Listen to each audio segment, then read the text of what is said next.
बिस्मिल्लाहिर्रहमानिर्रहीम। अस्सलाम वालेकुम। Welcome back to my channel. आज हम लोग दूसरा क्विज स्टार्ट करने वाले हैं जो कि वेरिएबल्स पे है।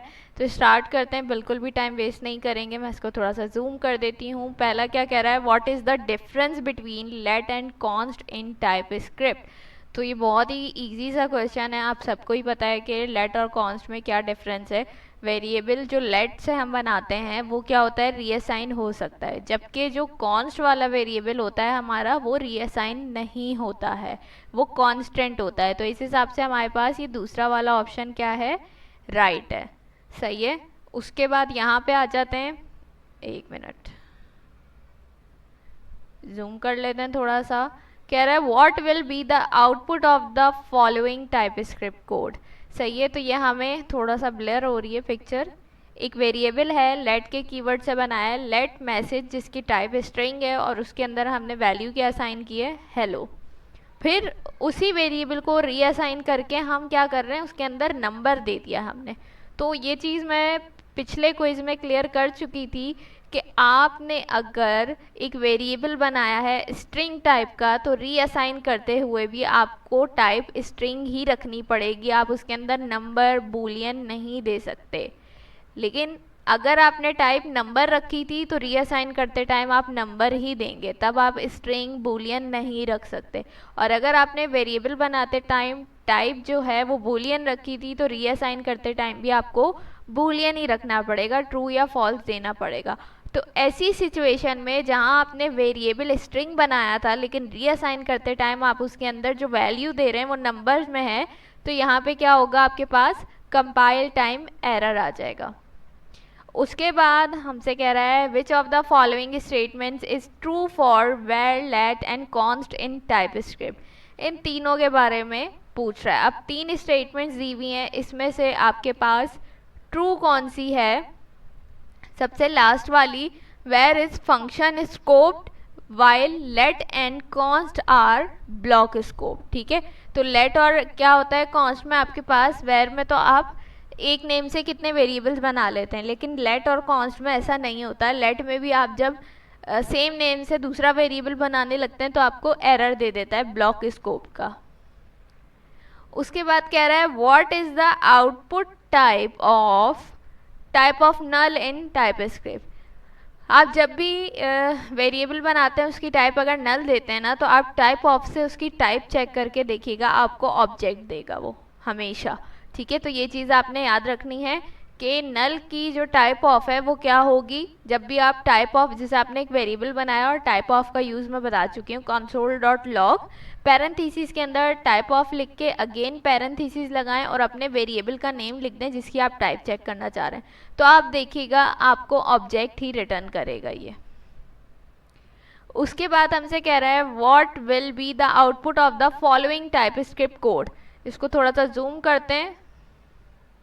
ठीक है, यहाँ पर देखिए एक वेरिएबल बनाया हुआ है जिसके अंदर क्या है, हमारी डेटा टाइप स्ट्रिंग है, हमने उसके अंदर हेलो दिया है। उसके बाद हम उसको रीअसाइन कर रहे हैं। ठीक है, अब यहाँ पर क्या हो रहा है, यहाँ पर ये देखिए प्लस और इक्वल का साइन है, इसका मतलब क्या है, हम असाइनमेंट ऑपरेटर यूज़ कर रहे हैं। अब इस कोड को थोड़ा सा समझिए, हमने ये वेरिएबल बनाया था जिसके अंदर हेलो लिखा था, अब हम उसको रीअसाइन करने जा रहे हैं। अगर ये प्लस का साइन नहीं होता ना तो फिर क्या होता कि हम हेलो की जगह वर्ड ला रहे हैं। ठीक है, एक तरह से हम रिप्लेस कर रहे हैं। ठीक है, लेकिन इस इक्वल के साइन से पहले हमने प्लस लगाया हुआ है। प्लस का मतलब ये है कि भाई ग्रीटिंग वाले वेरिएबल में जो हमने वैल्यू असाइन की थी वो, और उसके साथ मज़ीद ऐड कर दो ये न्यू वैल्यू। ठीक है, तो इसका मतलब ये हुआ कि अब हमारे पास प्रिंट क्या करेगा, हेलो कॉमा और वर्ल्ड। ठीक है, तो हमारे पास आउटपुट क्या आ जाएगा, सेकंड वाला ये हेलो वर्ल्ड। ठीक है, तो अगर ये प्लस नहीं लगा होता तो क्या करता, हेलो से वर्ल्ड को रिप्लेस कर देता, लेकिन प्लस लगा हुआ था, इसका मतलब ये है कि वो कह रहा है भाई हेलो के साथ मजीद वर्ल्ड को भी ऐड कर दो, पूरा एक वर्ड बना दो हेलो वर्ल्ड। सही हो गया। उसके बाद एक और कोड आ जाता है, हमसे कह रहा है what will be the output of the following type script code. अब यहाँ पर देखिए एरे दिया हुआ है, यहाँ भी क्या कर रहे हैं, रीअसाइन कर रहे हैं। ठीक है। रीअसाइन का मतलब क्या है? रिप्लेस करना। अब एरे के अंदर कैसे रिप्लेस कर सकते हैं? एरे के अंदर तो बहुत सारे एलिमेंट्स हैं, ठीक है, तो हमें किसी एक स्पेसिफिक एलिमेंट को रिप्लेस करना है। तो यहाँ पर देखिए हमने क्या किया, अब एरे के अंदर क्या होता है, उसके एलिमेंट इंडेक्स पे काम करते हैं। जैसे ये ए जो है ये इंडेक्स 0 होगा, बी जो है इंडेक्स 1 होगा, सी जो है इंडेक्स 2 होगा आपके पास। अब यहाँ पे मैं बी से रिप्लेस करना चाह रही हूँ डी को, ठीक है, मैं चाह रही हूँ बी की जगह डी आ जाए। तो मैंने क्या किया, अपने एरे का नेम लिखा, स्क्वायर ब्रैकेट्स लगाए, इंडेक्स नंबर दे दिया अंदर, मैंने बता दिया, और इक्वल का साइन लगा के मैंने यहाँ डी लिख दिया। यानी मैंने बता दिया कि इस एरे के अंदर जो इंडेक्स 1 पे वैल्यू है मैं उसको रिप्लेस करना चाहती हूँ डी के साथ। सही है। तो अब क्या होगा, इंडेक्स 1 पे बी था हमारे पास, तो बी किससे रिप्लेस हो जाएगा? डी से रिप्लेस हो जाएगा, और आउटपुट क्या आएगा हमारे पास? ए, डी एंड सी। तो ये सेकेंड वाला ऑप्शन आपके पास राइट हो जाएगा। अब कह रहा है what is the correct way to define a variable that can hold only either a string or a number in TypeScript. ठीक है, तो यहाँ पर आपके पास ये वाला ऑप्शन जो है वो राइट हो जाएगा, पहला वाला। उसके बाद आपसे कह रहा है विच line will cause a compilation error in type script. अब यहाँ पर देखिए पहले वाले में तो नंबर टाइप थी, नंबर ही वैल्यू थी, ठीक है। दूसरे वाले में स्ट्रिंग टाइप थी, स्ट्रिंग ही वैल्यू थी, ठीक है। तीसरे वाले में बूलियन टाइप थी, बूलियन ही हमने दिया रिजल्ट में, ठीक है। लास्ट वाले में टाइप नंबर थी लेकिन वैल्यू क्या असाइन की हमने? स्ट्रिंग की। तो इस हिसाब से लास्ट वाली जो लाइन है ये क्या होगा? ये होगी एरर की वजह, ठीक है। उसके बाद कह रहा है consider the following code and predict the output. तो ये तो बहुत सिंपल सा है, अर्थमेटिक ऑपरेटर्स आपने किए हुए हैं, प्लस माइनस डिवाइड मल्टीप्लाई। तो ये सिंपल कह रहा है कि x को y के साथ मल्टीप्लाई कर दो ने, 5 मल्टीप्लाई बाय 2, तो हमारे पास 10 आंसर आ जाएगा। उसके बाद ये भी सेम चीज़ है, प्लस कर रहा है तो 5 को 10 से प्लस कर देंगे तो 15 आ जाएगा।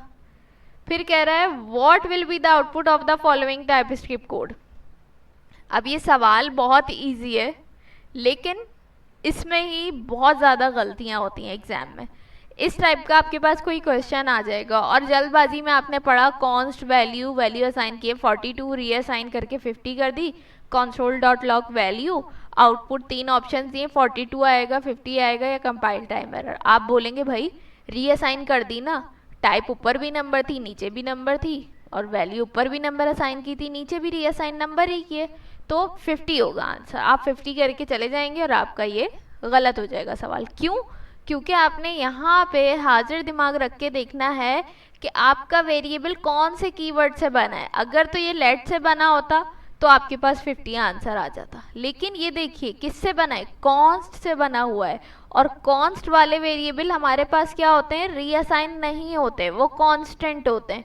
जैसे यहाँ कॉन्स्ट वैल्यू 42 लिखा है तो ये 42 ही रहेगा, इसको आप रीअसाइन करके चेंज नहीं कर सकते। तो इसलिए ये क्या होगा, इस टाइप का कोड आपके पास किस चीज़ की वजह बनेगा? कंपाइल टाइम एरर की। आपके पास कंपाइल टाइम एरर आ जाएगा। क्या एरर आएगा कि कॉन्स्ट भाई कांस्टेंट है, आप उसको रीअसाइन नहीं कर सकते। तो इसलिए इन चीज़ों का बहुत ख्याल रखना है आपने, ये छोटी छोटी सी मिस्टेक्स होती हैं जिसकी वजह से नंबर कट जाते हैं। उसके बाद how can you declare an array of numbers in, ये तो ईजी है, एरे सबको बनाना आता है, तो ये हमारे पास पहला वाला ऑप्शन इसका राइट होगा। Which line will cause a compilation error in TypeScript, let name string John, यहाँ तक तो ठीक है। रीअसाइन कर रहे हैं नेम को नल से। अच्छा, अब यहाँ पर वो पूछ रहा है कि कौन सी लाइन है जो क्या करेगी, एरर की वजह बनेगी। तो ऑब्वियसली सेकंड वाली, क्योंकि आपने टाइप स्ट्रिंग रखी है और आप रीअसाइन करते टाइम उसको नल कर रहे हैं तो यहाँ पर वो एरर दे देगा। तो ये सेकंड वाला ऑप्शन आपके पास यहाँ पे राइट हो जाएगा। सही है। उसके बाद which of the following types can be use to define variable in TypeScript, तो ये आप लोगों को पता है, इसमें से वो पूछा कौन सी टाइप्स हैं जो आप वेरिएबल के लिए यूज़ करते हैं। तो इस टाइप की तो कोई टाइप्स हैं ही नहीं, ठीक है। तो अब बची क्या है? String, number, Boolean. हमें पता है ये ऑप्शन ट्रू है। What type of value can a variable declare with any hold in TypeScript? अब ये भी आप लोगों को पता है कि हम ऐसा कौन सा वेरिएबल बनाया हमने, अब उसके अंदर हम किसी भी किस्म की वैल्यू असाइन करना चाहते हैं तो वो कब ऐसा हो सकता है, जब आप एनी टाइप यूज़ करते हैं। एनी टाइप जब भी आप यूज़ करते हैं तो उसके अंदर आप किसी भी किस्म का डेटा लिख सकते हैं। जैसे अगर आपने एनी टाइप रख दी एक वेरिएबल में, तो उसके बाद आप उसके अंदर स्ट्रिंग भी पास कर सकते हैं, नंबर भी पास कर सकते हैं, बूलियन भी पास कर सकते हैं, कुछ भी लिख सकते हैं, कोई एरर नहीं देगा। तो आपके पास कौन सा ऑप्शन ट्रू है? लास्ट वाला, एनी टाइप ऑफ वैल्यू। ये हमसे कह रहा है what will be the output of the following TypeScript code. तो इसको मैं जूम कर लेती हूँ। देखिए इसमें क्या कह रहा है, एक वेरिएबल बना है और फिर वही चीज़ है जैसे मैंने प्लस का बताया था कि यहाँ पे क्या कर रहा है, ए को डिवाइड कर रहा है 2 से। ए मीन्स 10, 10 को डिवाइड कर रहा है 2 से। अगर ये नहीं होता यहाँ पे तो ये क्या होता, रीअसाइन कर रहा होता, यानी 10 से 2 को रिप्लेस कर रहा होता, ठीक है। लेकिन अब यहाँ पे हम इसको डिवाइड कर रहे हैं, तो अब ये 10 को 2 से डिवाइड करेंगे तो क्या आंसर आएगा आपके पास? 5, ठीक है। सेकेंड वाला ऑप्शन आपका जो है वो राइट हो जाएगा, सही है। तो इस तरीके से ये जो है आज के MCQs कंप्लीट हो गए जो कि वेरिएबल्स पे थे। इंशाल्लाह थोड़े से और इससे थोड़े से मुश्किल ट्रिकी जो कोडिंग बेस्ड होंगे वो वाले MCQs भी मैं आप लोगों के साथ कोशिश करूँगी कि शेयर करूँ। मुझे जहाँ से जैसे जैसे जो चीज़ें मिल रही हैं, जो मटेरियल मिलता जा रहा है, मैं आप लोगों के साथ शेयर कर रही हूँ, क्योंकि ये सारे क्विज़ेस मैंने नहीं बनाए, ठीक है। क्योंकि मेरे पास कमेंट्स आ रहे थे कि क्विज़ेस बहुत ज़्यादा चल रहे हैं, मुख्तलिफ टीचर्स बना रहे हैं, सीनियर स्टूडेंट्स बना के लिंक शेयर कर रहे हैं, तो आप उन क्विज़ेस को यहाँ पर एक्सप्लेन करें, समझाएं थोड़ा सा। तो मैं वही सारे क्विज़ेस आप लोगों के साथ यहाँ पे डिस्कस करती हूँ, उनको एक्सप्लेन करती हूँ। तो और भी मेरे पास जितने क्विज़ेस आते जाएंगे मैं आप लोगों के साथ शेयर करूँगी और उनको अच्छे से एक्सप्लेन करूँगी। अगर वीडियो अच्छी लगे तो लाइक कमेंट शेयर करना मत भूलिएगा। इंशाल्लाह आप लोगों से नेक्स्ट वीडियो में मुलाकात होगी। तब तक अपना बहुत सारा ख्याल रखिएगा, मुझे अपनी दुआओं में याद रखिएगा। अल्लाह हाफ़िज़।